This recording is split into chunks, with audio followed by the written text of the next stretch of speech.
Hello and welcome to Movie Shorts. I'm Andy Mack. Be sure to check out my previous episodes, which are now available on many podcast platforms. Movie Shorts is designed to review films in under 10 minutes without giving too much away. In today's episode, I will be reviewing Warfare. So let's get straight to it.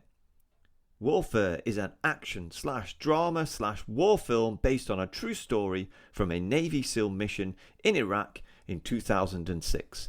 It is a 15 certificate movie running 1 hour 35 minutes in length and is written and directed by both Garland and Mendoza. It stars Woon-A-Tai, Will Poulter, Cosmo, Jarvis and Joseph Quinn. In Ramadi, Iraq in 2006, a Navy SEAL platoon code named Alpha 1 commandeers a multi-storey house so that they can monitor a market across the street. In the house that was taken, we now have two families who are now kept in one bedroom and told to keep quiet by the team's translators. We also have a communications officer, Mendoza, one of the writers and directors of the film, played by Woon-A-Tai, a sniper, our leading officer, and various other Navy SEALs. Both the sniper and communications officer start to monitor the amount of movement across the market, which increases as the day progresses, and this prompts our leading officer in charge, Eric, played by Will Poulter, to assign the SEALs to take position across various parts of the building. However, a grenade is thrown into the room where the sniper is, along with two other SEALs, through a hole that has been created so that the sniper can see through. The grenade does not severely injure anyone, although the sniper's hand is damaged, but this prompts our leading officer Eric to call for a Bradley, which is an armoured fighting vehicle that looks like a tank, but is more mobile to transport the troops out and to fall back. As they are exiting the building, an IED explodes, an improvised explosive device, and forces the Bradley back, as some of the members of the SEALs are either killed or injured. And we will stop there. There isn't too much I can now say without giving too much of the plot away. But now the mission has changed, initially from a monitoring exercise to then falling back, now to an evacuation exercise. I'm going to say from the offset that this is one of the best war films that I have ever seen. We, the viewer, are an outsider in this film, in that we have to pick up the bits and pieces of communication that happen back and forth through the various SEALs, either in the building or via radio. The precision on which these operations are planned and carried out is there on show. The control that the captain has, the fact that everyone knows their job, but you know something is going to happen, and you wait, and you wait, and you wait, and then we are thrown into the middle of combat after the IED explodes.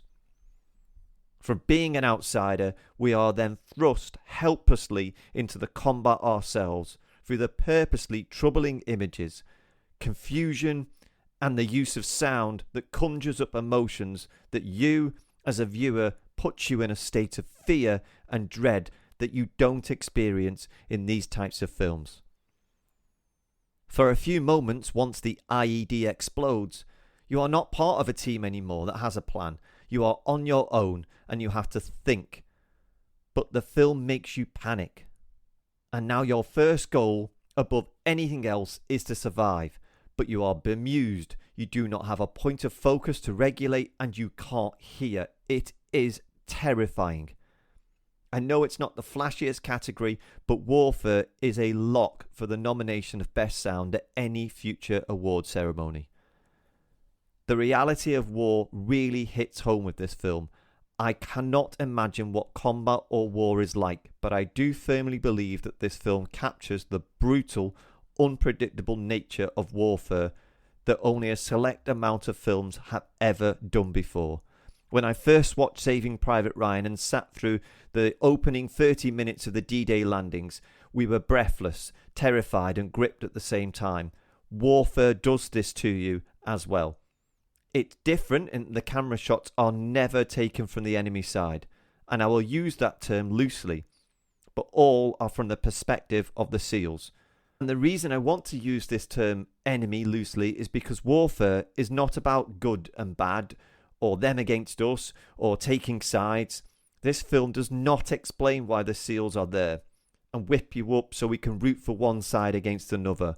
Warfare just drops you in and expects you to pick up the lingo, be impressed with the precision and organisation, but then make you understand that everything can go catastrophically wrong and demand that you have to deal with it. I cannot praise this film enough. Some films are designed to make you escape from reality and to sit back and relax for a moment in time. Warfare does the exact opposite. I wanted to watch this film because I thoroughly enjoyed Civil War, which is another Alex Garland film. This is better. Warfare tells you that people have had to adapt in the most stressful of circumstances, whilst also showing how vulnerable life is in terms of surviving and dealing with trauma, both initial and long term. You can't help but wonder how much one incident can affect the rest of your life. If any film tackles the sometimes taboo subject of PTSD, then Warfare does this. We are reminded that this film is based on the memories of the SEALs, but I imagine that even if parts of this narrative have been altered, we will have never seen a war film that is as realistic as this before. Warfare. Immersive, brutal, and impressive. Thank you for listening to Movie Shorts.